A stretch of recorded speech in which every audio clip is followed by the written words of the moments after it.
So let me say good evening again and welcome to this place we call the University of California, Irvine. I am Dr. Thomas Parham, your Vice Chancellor for Student Affairs. And on behalf of our Chancellor, Dr. Michael Drake, our brand new Provost, Dr. Howard Gilman, I'd like to welcome you to this Student Center and this place we affectionately call the Eden Nation. For the past several years, our campus has been honored to partner with the Orange County Center for Living Peace to bring you such international humanitarians as His Holiness the Dalai Lama, who was here. Yes? Sir Richard Branson, who was here. Charlize Theron, Gina Davis, Abigail Disney, Queen Noor of Jordan, right? Lots of folk. And most recently, Jane Goodall, last year. Lots of folk. And all of these people came through the Living Peace series, and we're delighted and honored to continue that series tonight with our special guest, Eboo Patel. And as we prepare to welcome our guest into the house and prepare our minds to receive his message, I am reminded of a piece of wisdom I read. Because somewhere I read that we must learn to live together as brothers and sisters, or we will perish together as fools. These prophetic words from the Reverend Dr. Martin Luther King Jr. provided a vision of the world that each of us has shared through the Living Peace series. And it is why we are here tonight. We are here to challenge our sensibilities about the obstacles to interfaith dialogue and communication. The Living Peace series dovetails perfectly with our campus's commitment to developing the whole person. Certainly, we foster academic and research excellence in our classrooms and even in our labs. Absolute great world-class research going on in those spaces. But just as importantly, we foster character and leadership excellence and development through co-curricular learning opportunities that occur on campus and in the community. Our students are engaged in both of those. And we recognize that students and staff and faculty and administration and lots of community folk, oftentimes we come to these spaces with myopic views about the world that is anchored in assumptions that are reinforced by the stereotypes in the media, so that what we learn about each other, we often learn through the lens of television and film. Tonight is about learning from each other and doing so in more authentic and personable ways. We are here to explode some of those stereotypes. When we first talked as a campus to Kelly Thornton Smith about a possible partnership between the University of California, Irvine and the Center for Living Peace, we were immediately struck by the total alignment between the values we cherish at UCI and the values that guide this Center for Living Peace. At the most fundamental level, we each create space intellectually, spiritually, physically, where individuals can connect to their inner selves, to the fellow humans, to the broader world, to make the world a better place. That is what the Living Peace series has always been about. It is about a shared vision and then acting on that vision, putting ideas into practice, working together. And that is really the essence of the subtitle that says, where good happens. We try to make good happen. And in tandem with each of the inspirational speakers that we have fostered over the last several years, the Center and UCI have partnered to do, I think, exceptional projects in the community to try to advance these initiatives. We try to translate words into deeds. The brilliance of the Center for Living Peace is that it brings to life its mission of connecting people to the authentic and deeply personal ways in which people can operationalize, right, their beliefs through projects. How wonderful is that? This evening's speaker, Eboo Patel, is here tonight because of one of those projects.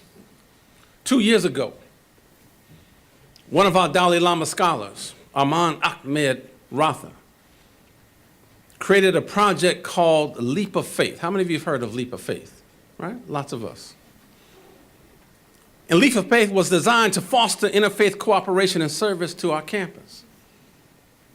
And this was accomplished through our UCI Dalai Lama Scholarship, the first program sanctioned by His Holiness the Dalai Lama to provide scholarships to a student to develop and implement a service project that fostered compassion, that fostered collaboration, and fostered understanding in his or her community.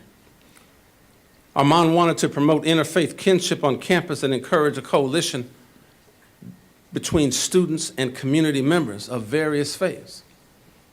So what did he do? He worked with dozens of student organizations on campus and the Center for Living Peace to create a series of interfaith student events to raise awareness and inspire action to address hunger in our community. The Leap of Faith then began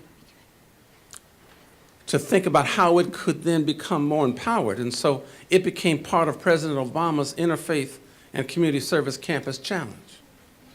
This initiative, launched by the White House in spring of 2011, invited institutions of higher education to commit to a year of interfaith and community service programming on the campus, and commit we did. And who was the architect for that initiative? None other than our guest tonight, who is preparing to bring us words, founder of the Interfaith Youth Core. This virtuous cycle continued this past week when my office, the Office of Student Affairs, along with our Cross-Cultural Center and the Center for Living Peace, co-hosted a speed faithing event. Who's heard of speed faithing? Now, if you know our guest, you had to have heard of speed faithing, right? An event was sponsored right here in the Student Center. And having been invented by our guest and his Interfaith Youth Core, our students took up the challenge. Over 100 students learned about a variety of faiths and non-faith traditions in 15-minute sessions. And much like you would in the speed dating you've seen on TV, they moved throughout, right, the different rooms, coming in to hear presentations of people talk about particular, right, perspectives and ideas about their particular faith traditions. What a marvelous interaction between students who, rather than tearing each other down and trying to one-up each other about whose religion or faith tradition was better, they simply came to stop, to look, and to listen about what the other was talking about.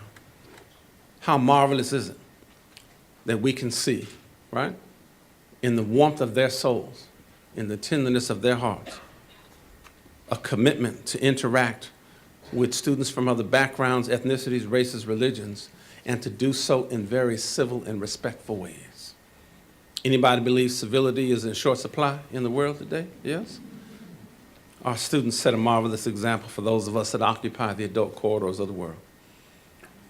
They were engaging, they were inspiring, and I tell people that so much of what our students learn about character and leadership, in fact, occurs outside of the four walls of the classroom. And those are the opportunities that students have. The speed faithing activity exemplified this learning and showed us how different faiths have more commonalities than differences, showed us ideas, interaction. That is what this next person is all about. And so it's my great pleasure to introduce to you the founder, the visionary of the Center for Living Peace, our wonderful partnership in this Living Peace series, and what an amazing friend she has become and supporter of UC Irvine. And there are few people who you run into in life who you have these drive-by interactions with that are like pinball machines where you kind of go and glance off and say hello. But the few people who kind of touch your heart and your soul in a particular way that you know every time she comes at you, with you, for you, you know that that connection is genuine and authentic. Those are the kind of people you call friend. Ladies and gentlemen, here to introduce our keynote speaker, my friend, Kelly Thornton Smith.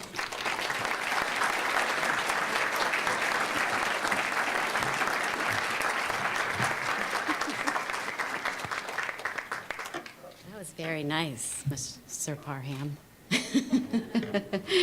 I am very, very thankful and grateful for our friendship and our partnership here at UCI, so thank you.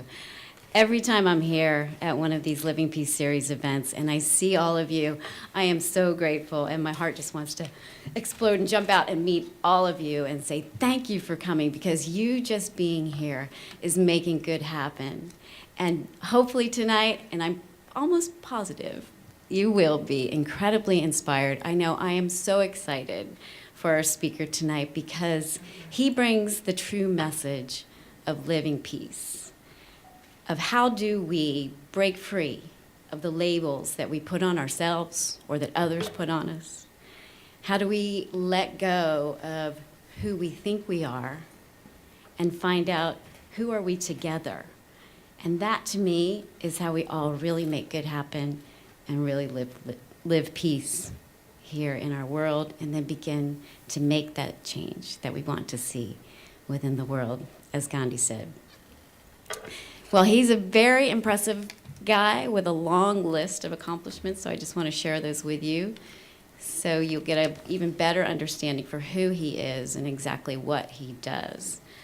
In 2009, U.S. News and World Report called Mr. Patel one of America's best leaders. Earlier today, he met with student groups at the center and here at UCI, and he was a fine example of that. He's a good leader, he's a good listener, and a true visionary. He's the founder and executive director of the Interfaith Youth Core, which is a Chicago-based institution of about 35 staff. They all work together to build global interfaith youth movement and inspire those future leaders to be the change they wish to see in the world. He's also the author of 2 books. One is called The Acts of Faith. It's an award-winning book, and his second book is Sacred Ground. And I just learned tonight that he has a 3rd book coming out, so stay tuned for that too. He's a regular contributor to the Huffington Post, the Washington Post, NPR, CNN. He's also a member of President Obama's Advisory Council of the White House Office of Faith-Based and Neighborhood Partnerships. And to top it all off, he's got a doctorate in the sociology of religion from Oxford University that he earned as a Rhodes Scholar. So please join me in welcoming Mr. Eboo Patel.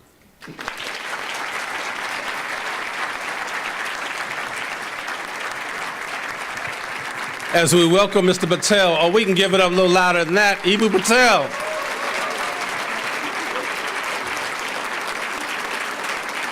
We've had him to provide us with a lecture and comments. After his comments, we'll be able to take about 3 or 4 questions from our student audience, so we'll be back up to try to lead that. But he is here to just delight you, entertain you, inspire you, and just illuminate your consciousness. Ladies and gentlemen, Eboo Patel.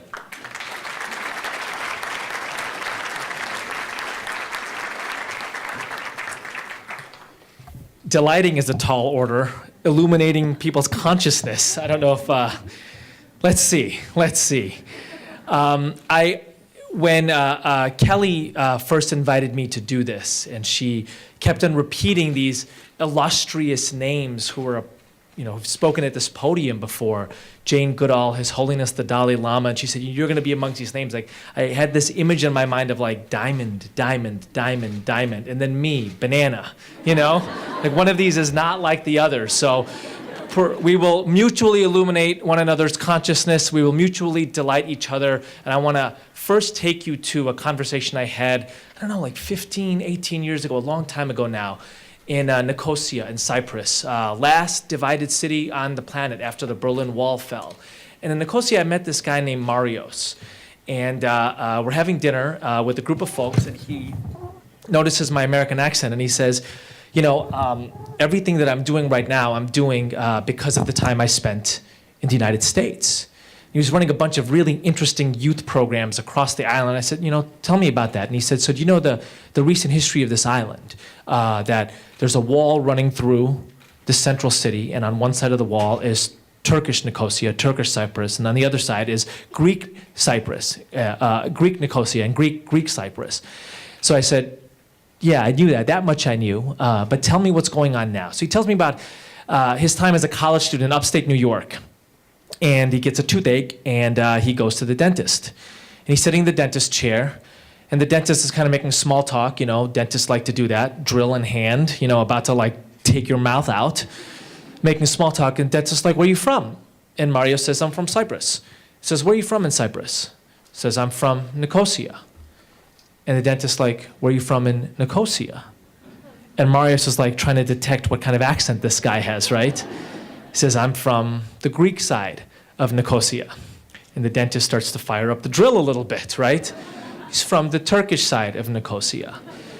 And this has been, I think since 1973, it's been a very, very ugly feud between the two sides of the island. The UN has tried to resolve it many times. In fact, when I happened to be in Cyprus in the late 1990s was at a time where they almost came to resolution and it failed again, right? So I'm saying, what happened next? What happened next? And Marius was like, we decided that where we were was a place where we could go out and have a different kind of conversation about the place we were from. So they go out for coffee, and true story, Marius orders Greek coffee. This other guy orders Turkish coffee. The Lebanese dude comes and says 2 Arabic coffees. Right? But I'm imagining this moment, right? And I'm thinking to myself, this is America, right? And not just late 1990s America. This is the American dream always, deeply, from the beginning. In fact, from before the beginning. One of my favorite political philosophers is a guy named Michael Walzer at the Institute for Advanced Studies at Princeton. He has this beautiful little book called What It Means to Be an American. And he writes in this section that for generations, centuries really, from the Greeks, political philosophers have believed that if you want diversity within a single political entity, it has to exist under a dictatorship. It has to be under an empire. The only way to have democracy is if you have homogeneity, a single race, a single ethnicity, a single religion. These philosophers thought to themselves, how can you have a country, right, where one group of people can elect their person as president or leader or whatever, and the other group of people will accept that? It's impossible. That's why you have to have a single ethnic or religious or racial group within a society if you want a democracy. He ends that section and he begins the next one with this sentence, until the United States of America. We're the first nation to believe that people from different backgrounds, people from different races, different nations, people who pray to God in different ways, people who don't pray to God at all, can come together to build a country. And it's a fascinating fact. I think to myself that even at the time of the founding fathers, they put a stake in the ground for the truth and reality of that. So James Madison, through Voltaire, says that, when a nation has a single religion, it does what one religion always does, which is to say it dominates the rest. When a country has 2 religions, they do what 2 religions always do. They kill each other. But a nation that has 30 religions has to figure out how to get along. Benjamin Franklin builds a hall in Philadelphia and says the pulpit of this hall would be open to preachers of any persuasion. If the Grand Mufti in Constantinople wants to send us a preacher preaching Islam, this pulpit will be at his service. Thomas Jefferson reverently owned a Quran. And my favorite story, in 1790, George Washington was doing his tour around the states of the new nation, and he stops in Newport, Rhode Island. And in that town hall meeting, a man stands up and he reads a letter on behalf of the Hebrew congregation of Newport, Rhode Island, a man named Moses Sessions. And he effectively asks the new president, will my people, we Jews, who have been hounded and hated and harassed for centuries, especially in Europe, will we be safe here? And Washington writes back to this man a letter called the Address to the Hebrew Congregation of Newport, Rhode Island, one of the great documents in American history. And Washington says that his government will give bigotry no sanction and persecution no assistance. He prays, may the children of the stock of Abraham sit in safety under their own vine and fig, and let there be none to make them afraid. He ends the letter with this line, may the Lord of all mercy scatter light and not darkness, and make all of us useful in our own vocations and happy in his own everlasting way. Throughout American history, the forces of pluralism have put their stake in the ground for a nation where people from diverse backgrounds come from all over the world to lift up a country. So in the 1850s and 1860s, when the Know Nothing Party was running rampant with the single plank in its platform that Catholics do not belong, it was Abraham Lincoln who stood up against them. And in the late 19th century, when Jews and Catholics were pouring into the nation through Ellis Island, and people were saying, these can never be Americans, Jane Addams writes that our democracy is at stake in welcoming these newcomers as citizens and as participants. The civil rights movement, at its heart, is an interfaith movement. Martin Luther King Jr. learns from Mahatma Gandhi. He goes to India, witnesses the stunning religious diversity of India, comes back to his little pulpit in Montgomery, Alabama, in 1959, on Palm Sunday, says this prayer, "O God, our Heavenly Father, we call you this name. We know some call you Allah. We know some call you Brahma. We know some call you Elohim. We know some call you the unmoved mover." And in our present day, it was George W. Bush who first went to a mosque just 48 or 72 hours after 9/11 and declared that Muslims were a welcome and precious part of this nation, and Islam was a religion of peace. And I have to tell you something. I have kids, and I felt safer for them that day. Barack Obama says in his inaugural address, "We know in America our patchwork heritage is a strength, not a weakness. We are a nation of Christians and Muslims, of Jews and Hindus and non-believers. And because we have been through those bitter chapters of segregation and civil war, we know that a shrinking planet can make us feel more united, and that one day America will play its role as a force for peace in the world once again." America at its best is a nation that stands up for the idea that people from all backgrounds come here. They build a nation of equal dignity and mutual loyalty. And I have to tell you, I think right now, the stakes could not be higher. I think we are at a kairos, a supreme moment in the idea of America as a world house or as an interfaith community. Why? First of all, America, scholars tell us, is maybe the most religiously diverse nation in human history.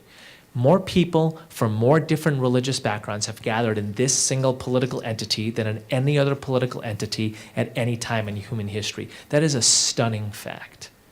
We're also the most religiously devout nation in the West. Religion counts here in major ways. In any national campaign, in the vast majority of local political campaigns, religion is a highly salient theme. Our rates of believing in God, of going to church or synagogue or mosque, of saying grace before meals, our growth in secular students' associations, in humanist societies, which is an orientation around religion, significantly higher than elsewhere in our sister countries in Europe, Australia, Canada. Religion matters in America. And we live at a time of global religious conflict. Right? In Syria, in Afghanistan, in Northern Ireland, in South Asia, in Egypt, in the Middle East, on and on and on. So why is this all connected? Very simple.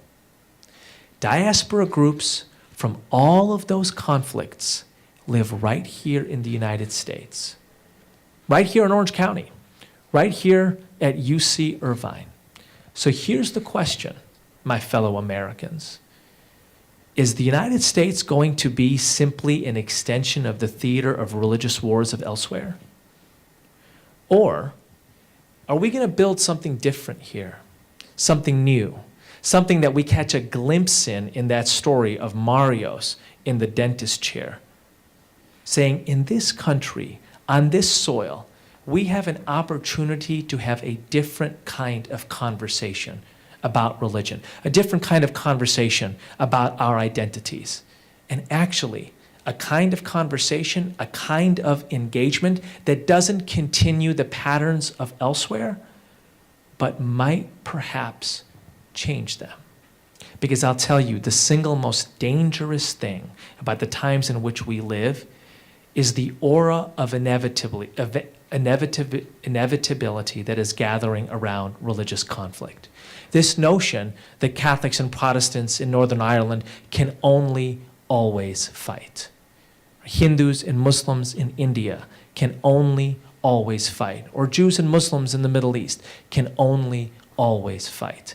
I think one of the most important roles America plays in the world today is to give the lie to that notion, is to say, I'm sorry, that's simply fiction, because there is a place on the planet where people who are at each other's throats elsewhere work together as doctors in hospitals, play together on little league teams, work together on PTAs. Does that mean we agree on everything?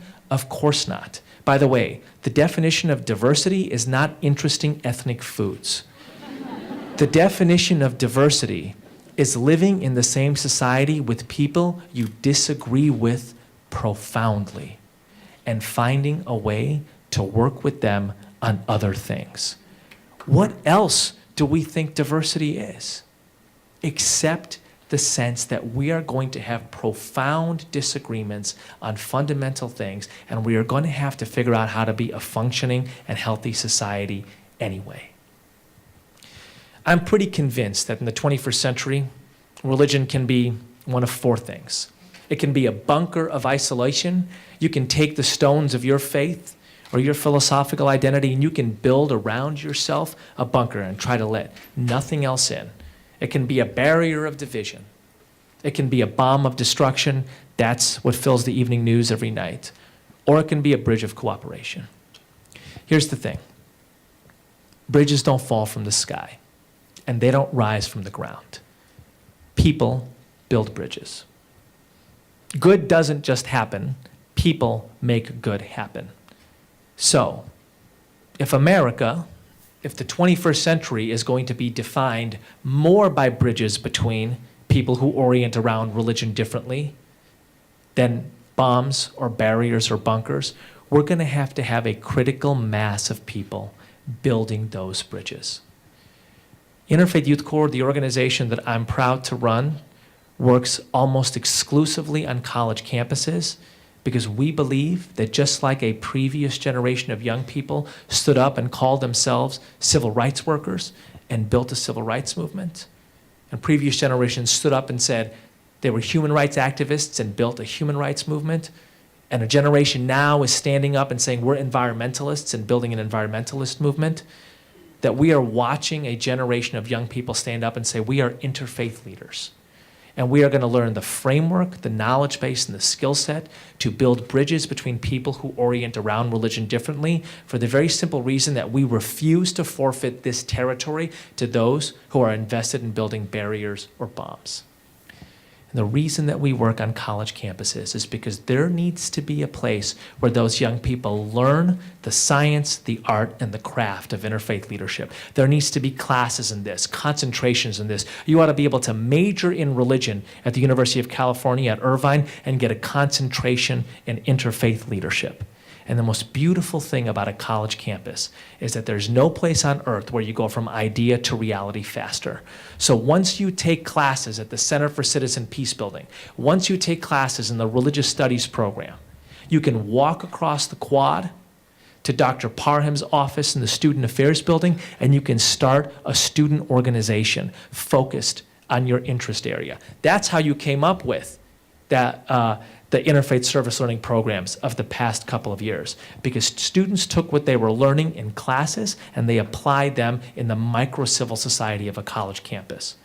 So what would the world look like? What would America look like if every college campus engaged its religious diversity in the same way that UCI is engaging it, with the Olive Tree Initiative, with the Living Peace campaigns, right? What if America's 3,000 four-year schools of higher education decided that interfaith cooperation was going to be a chief value? Just like environmentalism is a core value, just like multiculturalism is a core value, just like service learning is a core value. That's the dream we have at Interfaith Youth Core. And one of the reasons that I wanted to come here today is to watch what you guys are doing, because there are initiatives sprouting up here everywhere. And I've had as intellectually rich and rigorous a set of conversations with your students here as I've had anywhere in my time as leader of Interfaith Youth Core. I think you ought to be proud of the kind of initiatives that UCI is running and the kind of folks like Karina Hamilton and Kelly Smith and Vice Chancellor Parham and the students especially here and what they're doing. This is a jewel of a place in this work of interfaith cooperation. What are the raw materials of this bridge? Right, if we're going to talk about bridges of cooperation, we have to have materials from which they are made. I want to give you 3 ideas of those materials. And I actually want to start this with the story of the Dalai Lama. And Karina Hamilton and I have been going back and forth now for many months about this trip. She leads the Dalai Lama Scholars Program here, and it's been Dalai Lama scholars that have done a lot of your interfaith service on this campus. And it made me think about one of the most precious moments in my life, which was a few minutes with the Dalai Lama in the summer of 1998. Interfaith Youth Core was just starting, and my mentor, a Catholic monk named Brother Wayne Teasdale, happened to be close with the Dalai Lama, and he said, "You should go ask for His Holiness's blessing on Interfaith Youth Core." I was going to visit my grandmother in India anyway that year, so we took a flight up to Delhi, a train to Chandigarh, and a bus to Kangra, and then a taxi up to Dharamsala. It was a long trip. You know what they tell you? Everybody tells you about India? Drink lots of water. You know what nobody tells you? That the bus driver never stops for bathroom breaks. So consider yourself warned. So my friend Kevin Koval and I sit at the feet of His Holiness. We have a few minutes. And he says, "You're Muslim?" And I'm like, "Yeah." And he says, "You know, there's a story of Muslims in Tibet that I want to share with you." One day, one of his predecessor Dalai Lamas is looking out of his palace in the central city of Tibet, and he sees a man on a mountain doing a series of prostrations. Had no idea what it was, and so he told his people to bring this man to him. And so they brought this man, and the Dalai Lama says, who are you and what are you doing? And the man says, "Well, I'm a Muslim, and I've been a part of this group of Muslims who's come through Tibet to trade goods every few months. And a group of us have settled here. And I pray 5 times a day, but there's no mosque in Tibet. So I found the highest ground that I can find, which I believe is the closest to heaven, the closest to God, and I offer my prayers there." And the Dalai Lama says, "So tell me about Islam." And they have this conversation about their religions. And at the end of the conversation, the Dalai Lama says, "You are welcome to stay in my country. I believe your religion will be an enrichment here." And he has his archers send 4 arrows in the same general direction. And those 4 arrows become the outlines of the Muslim community in Lhasa, in the capital city of Tibet. So the thing that comes to my mind as the Dalai Lama is telling me this story is there is a massive theological divide between Muslims and Buddhists. I mean, the Shahada begins with the line, "La ilaha illallah," there is no God but God. Monotheism, God, is at the absolute center of the Muslim tradition, and the Buddha never says a word about God. Many, many Buddhists don't believe in God. So I'm thinking to myself, I ask him, I say, "Your Holiness, what did your predecessor Dalai Lama and this Muslim talk about? What do you mean that they found this similarity?" And the Dalai Lama looks at me and he gives that kid-like smile and he's like, "Compassion, the centrality of compassion." I thought to myself, that is so beautiful, right? Because these two figure out quite quickly that they actually disagree on a massive theological matter. They don't think it's unimportant. They don't dismiss it. They simply find something else they agree upon. And compassion or mercy is at the absolute center of the Muslim tradition, as it is in the Buddhist tradition, right? In Buddhism, one achieves nirvana and can choose to come back to earth to teach compassion, and then you are given the name Bodhisattva. Thich Nhat Hanh famously said to Martin Luther King Jr., "We Buddhists consider you a Bodhisattva. Does your compassion not extend to us in Vietnam?" In Islam, the most common prayer is Bismillah ar-Rahman ar-Rahim, in the name of God, the all-merciful, the ever-merciful. Right? The Quran says that mercy is God's signature, his quintessential attribute. It says that God sent the Prophet Muhammad, may the peace and blessings of God be upon him, to be nothing but a special mercy upon all the world. And so the Dalai Lama and this Muslim make a decision that they are going to focus not on this massive theological difference, but instead on this massive ethical shared value. And it feels to me, in a diverse democracy, disagreement is simply part of the air.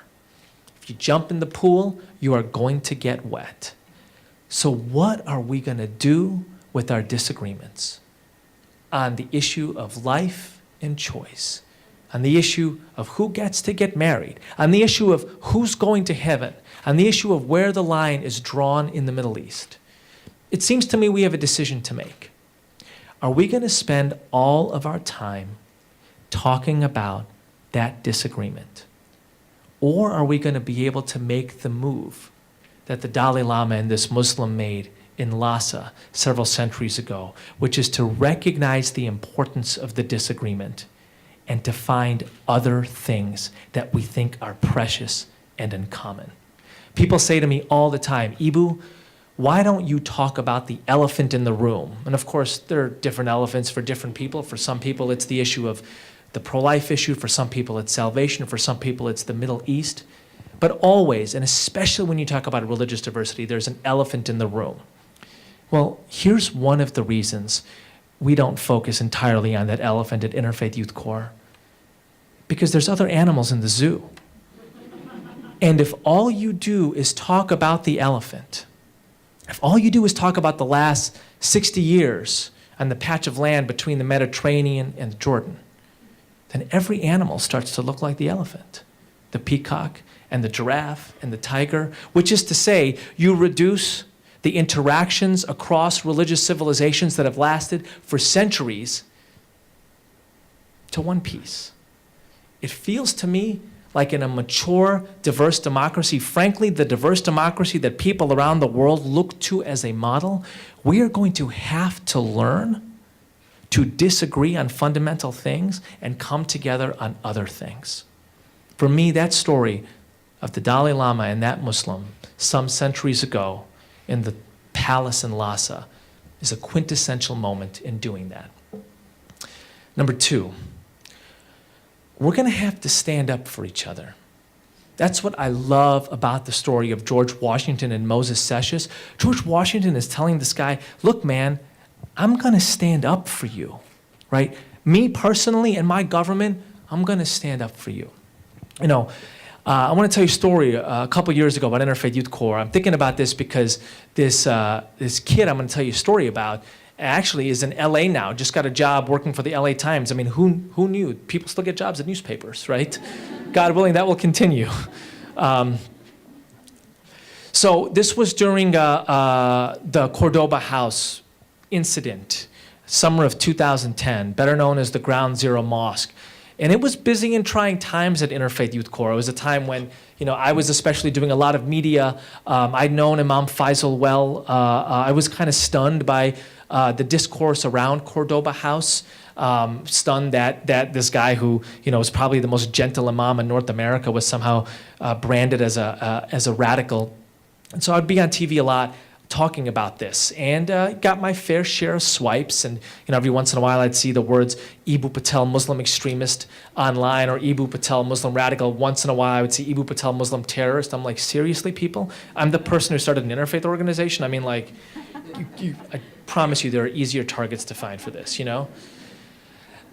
So we started a kind of a clipping service within IFYC, and we gave this young intern, Nick Lang, look for his byline, in the LA Times. We gave him the job of clipping the highest profile kind of anti-Muslim articles of the day. And he would hand me the file at the end of the day. So basically, if we were called by CNN or NPR or Fox the next morning, we kind of know what the discourse was, and I'd have a sense of where the intervention points were, right? So summer leads into fall, and what I call the summer of Islamophobia kind of fades away, kind of with a bit of a whimper. And in the fall, there's actually kind of a different phobia that seems to be running rampant in America. In the Bronx, a gay guy gets beat within an inch of his life.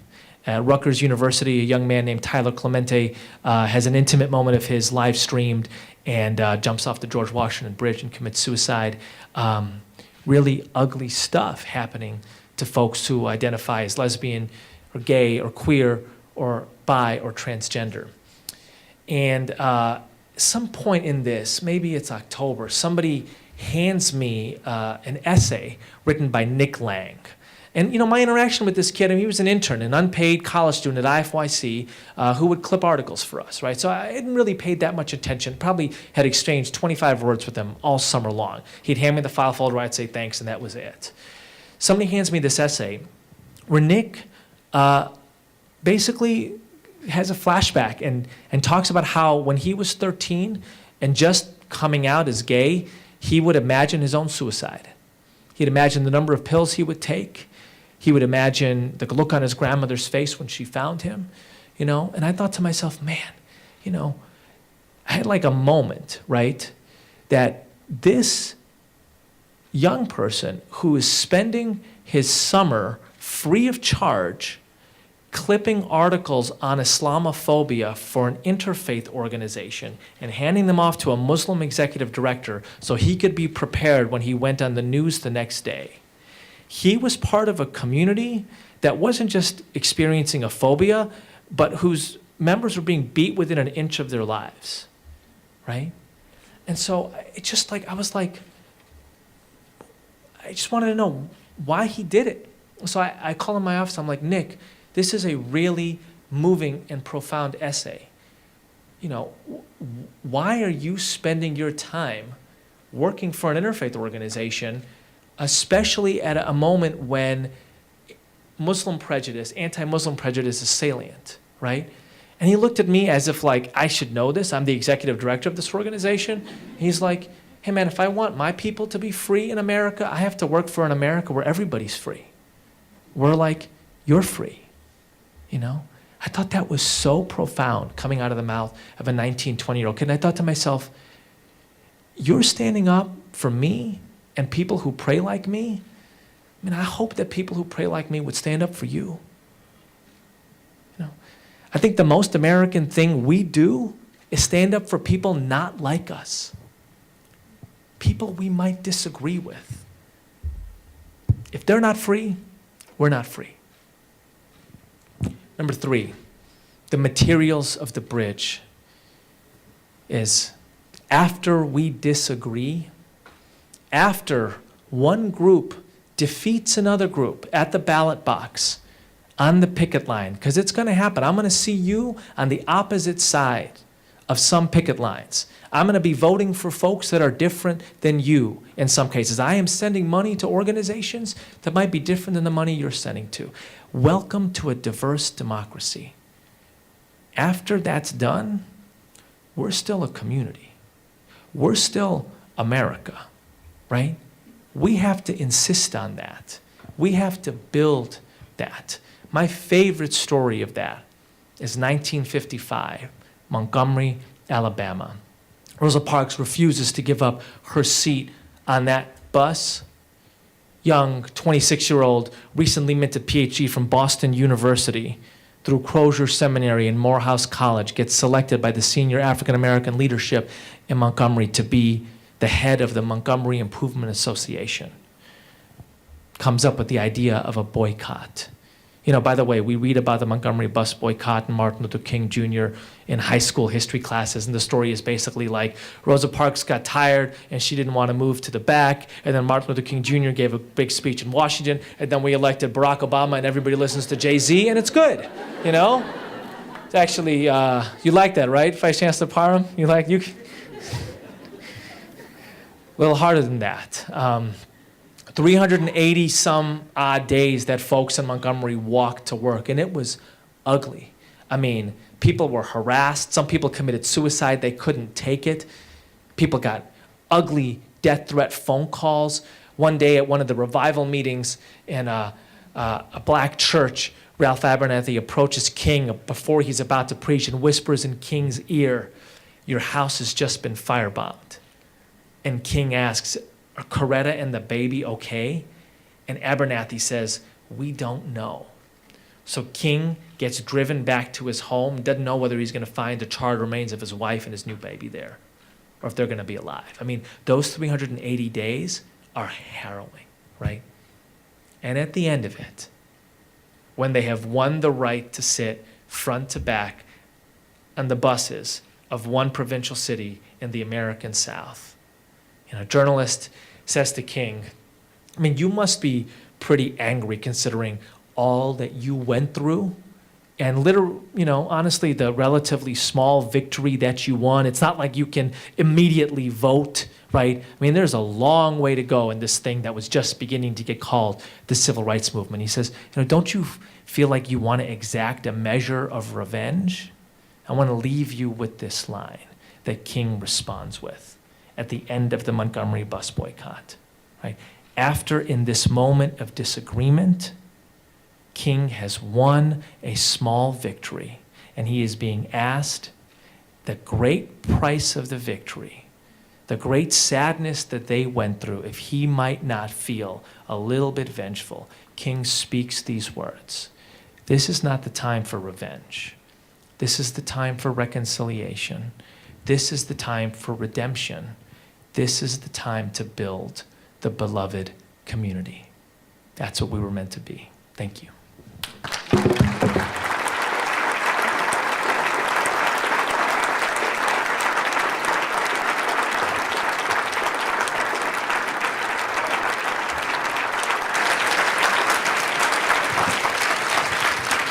Give it up, Eboo Patel.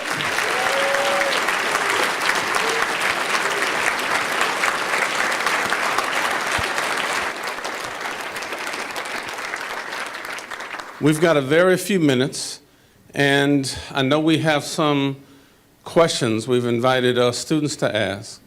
So let's see if we can't get a couple of them in, right, with the few minutes we have. So microphones are now.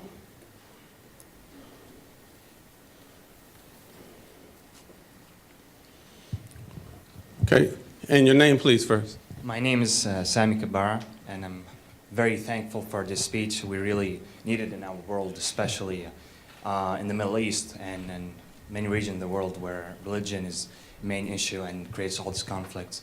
I want to ask you, when it comes to politics, because a lot of times it's the political ideology that creates conflict. How could, for example, through the process in interfaithing, could we maybe translate that into political organization and bring great bridges amongst these different political ideologies?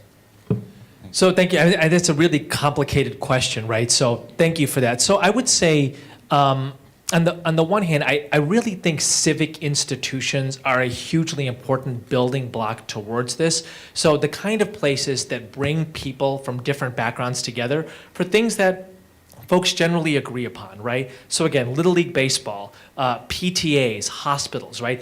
I would really like to think that there are doctors and hospitals who disagree on profound political matters, and they're still saving lives together.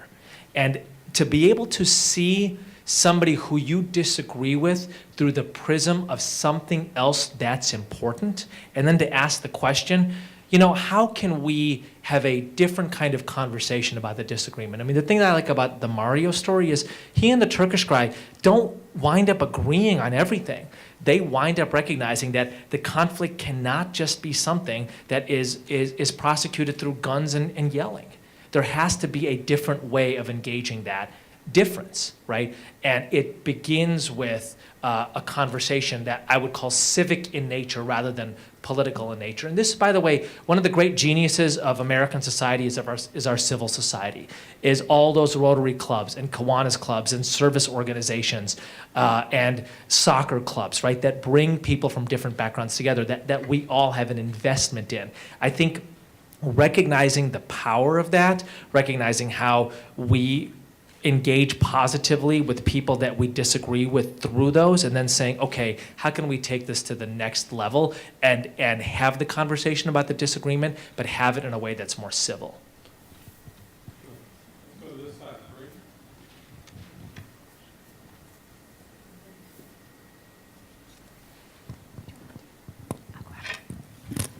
Hello, Nice name- to see you again. Hello. Yes. Okay, my question will be, you mentioned about finding commonality for people to move forward. How do you bring people from the same faith to come to an agreement on peace and reconciliation when those very people involved probably have a different understanding and vision of what peace and reconciliation means for them? Yeah, I think that's a profound question. So, people, and this is obvious, right? But people of the same religion have very different ideas of what that religion ought to be. But here's something that they have in common. They share a set of symbols, right? So Muslims would share, obviously, the Quran and the example, the Sunnah and the Hadith of our blessed Prophet Muhammad, right? And so the question is, what do we make of those things when it comes to applying them in the real world?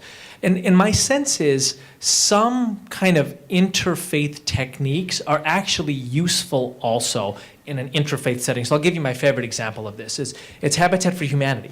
So people generally know it as an end poverty housing organization, but it is just as much a Christian ecumenical and now an interfaith organization, which is to say, one of the reasons that Millard Fuller founded that organization was because he saw kind of polarization within the Christian world around theology, right? In the ways people talked about the nature of Jesus. And so he said, we have to be able to lift up a dimension of Jesus that everybody agrees upon, and that dimension is how Jesus served others. So he creates Habitat for Humanity under what he calls the theology of the hammer, in part to bring Christians from different backgrounds together in a common activity around the symbol of Jesus as servant, to have them to engage each other positively. So I think the same could be used for Muslims from different backgrounds or Jews from different backgrounds. The idea that we're going to take a value and a symbol in our religion that's relatively uncontroversial, and we're going to apply it in a way that's active and energetic and get people to have a different kind of engagement around that value. By the way, I'm seeing my friends Zandra and Richard from University of Laverne in the audience. I'm thinking to myself, again, UCI is doing remarkable stuff around interfaith cooperation, but Southern California as a whole, there's really good stuff happening here around interfaith cooperation. Claremont Lincoln University, University of Laverne, USC. I mean, there's an awful lot of powerful networks to be built between communities and universities in this area, kind of modeling and exemplifying interfaith cooperation. Okay. We've got a question here. Please stand for me. Hi, my name is Elizabeth Coppy. So my question is, the progress that we try to make towards a more peaceful world is met with and faced with by many challenges and slow progress. So how do you stay positive, and where do you find your personal resilience, and what advice could you give to us to keep going? Yeah, that's a great question. So when I say do not expect people, like in diversity, expect disagreement, in other words, don't expect people to agree with you, I speak from personal experience. Lots of it on that. So look, if you're going to engage, especially, so I'll tell you a couple quick stories. One is I remember submitting an op-ed to the Chicago Tribune some years back, and the editor of the op-ed page called me. He had a couple questions on it. He said, so what does it mean to be, your byline here is founder and president of Interfaith Youth Core. What's Interfaith Youth Core? And I explained what we did. We partner with college campuses to do run interfaith programs. We help work with students on running their own interfaith campaigns. And he paused and he said, you're leading with your chin on the most divisive issue of our times, right? So look, if you do that, you're going to get punched a lot, right? That's just kind of the deal. And in a way, you got to expect it. And you get punched from all sorts of quarters. And that, in a way, I think illustrates that we're at a kairos in this. We're at a supreme moment. And those of us who are on the vanguard are leading something that is powerful and hard. So I think that's the first thing is just expect people to have questions. And those questions almost always come from a very good place. And expect people to disagree. And our job in this, the first job, is to be clear about what we're doing. right? We're not changing people's religions. We're not changing people's politics. We are saying that there is inspiring common ground between people who orient around religion differently, and identifying that common ground is key to having a diverse democracy, right? That's the first thing. I would say the second thing is there's a great line in the work of the Buddhist poet Gary Snyder. He says, our job is to move the world a millionth of an inch, right? So, every once in a while I have to explain to a really precocious 19-year-old that when Bob Dylan wrote the song, Paint My Masterpiece, the whole world is going to be different when I paint my masterpiece. He was being ironic, Go ahead and paint your masterpiece. It's worth doing, and pray that it moves the world a millionth of an inch. And the final thing, as far as kind of a strategy goes, one of the things that I do all the time is I tell myself stories. I will repeat stories to myself from America, from Islam, from my own personal life, that continue to give me a sense that this is important work, right? This is important work, and Dr. Parham quoted Cornel West earlier. I'll quote him again right now. It says, Cornel West says, traditions are like the wind at our back. Right? We are all part of a tradition of interfaith cooperation from the beginnings, from early in our faith traditions, from the beginnings of America. That's wind at our back. So at the 1893 Parliament of the World's Religions, when Charles Bonney says that from now on the great religions of the world will make war no longer on each other and instead on the giant ills that afflict humankind, that's like pushing us along. Our job is to get a millionth of an inch closer to making that a reality. We've got time for one more question. We have in here. Sure. First of all, thank you so much, sir. Assalamu alaikum. Alaikum assalam. Thank you. Sir, you had mentioned, and this is in regards to some interfaith work that we're trying to have established on our campus and sustained on our campus. You had mentioned that we've got to begin with something civic in nature and not political, begin the conversation along those lines. I have just felt, as I've been proceeding, is that before we can even get to that civic common action, we've got to have some sort of friendship and trust developed first. And just developing that friendship and trust when there's so much isolation politically, globally, has been difficult, to say the least.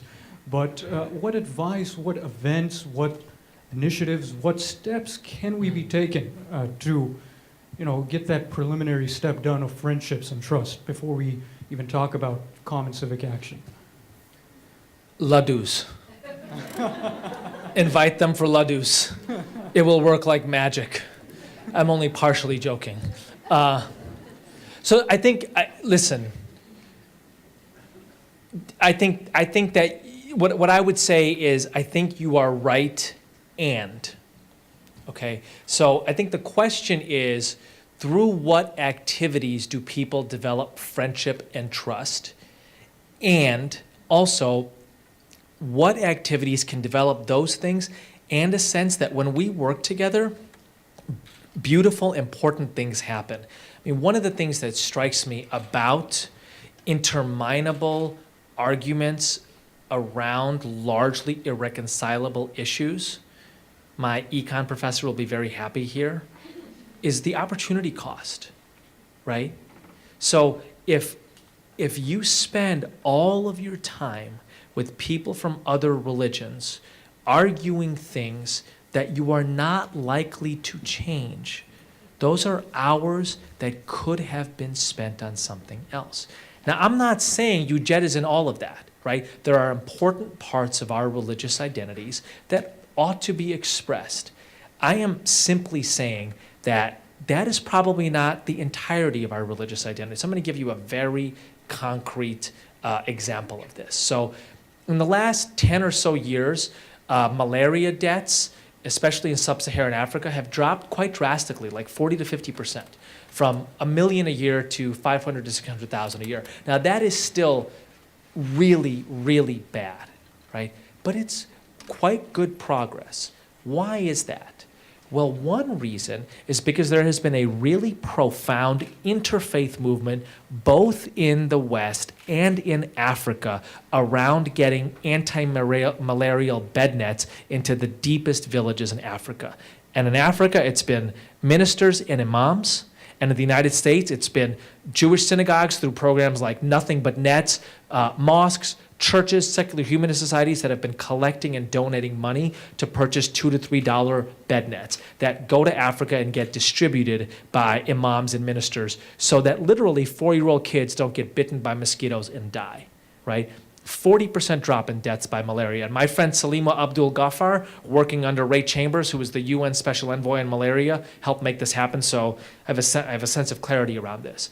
So I think to myself very seriously, what if the synagogues and mosques involved in that anti-malaria campaign had, instead of doing fundraisers and events around raising money for anti-malarial bed nets, had spent all of that time arguing? I mean, literally, there would be kids dead as a result of that. I am not suggesting that people who have a strong sense of evangelizing don't express that. I understand that's an important part of people's traditions, right? But as my friend Nick Price, who is a leader at InterVarsity Christian Fellowship for many years, says, listen, in my faith in Christianity is both the Great Commission and the Great Cooperation. So there are going to be times and spaces where I evangelize, and that's me being Christian. And there are going to be times and spaces where I work with you to raise money for bed nets. And that's also me being Christian. Right? So my sense is, how do we create activities and spaces where people who orient around religion differently can come together, they can build friendship and trust, and they can say our relationship is something that is doing something deeply meaningful for the world. The stakes are high. Right? I think that was our last question. I want to leave you with a bit of a poem. Walk away with this. I want to say, first of all, a big thank you for coming tonight. A big thank you to Kelly Thornton Smith and the Center for Living Peace. A big thank you to Vice Chancellor Parham. A big thank you to Karina Hamilton and that whole team. I mean, I feel like, everywhere I've gone, there's been like 6 friendly intelligence students who've been like, we've been working 6 months to bring you here. So huge thank you to all of you. Here's the first and last stanza to William Stafford's A Ritual to Read to Each Other. If you don't take the time to get to know me, and I don't take the time to get to know you, then a pattern that others made may prevail in this world. And following the wrong God home, we could miss our star. Those who are awake must be awake now, or else a falling line could lull us back to sleep. The signals we give, yes or no or maybe, must be clear now, because the darkness around us is deep. Jazakallahu khair. May God give you goodness. Thank you.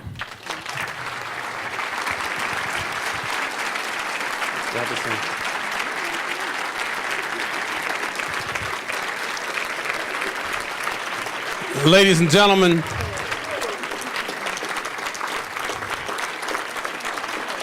it was Dr. Martin Luther King who argued that the arc of the moral universe is long, but it bends toward justice. Oftentimes the most just thing you can do is create a just community where we have respect for the dignity and humanity of each other's faith and religious traditions and simple dignity as a member of the human family.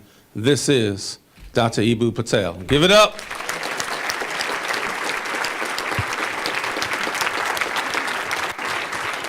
Thank you very much for being with us. On behalf of our partner, Kelly Smith and the Center for Living Peace and the University of California, Irvine, we thank you for being with us tonight. Good evening.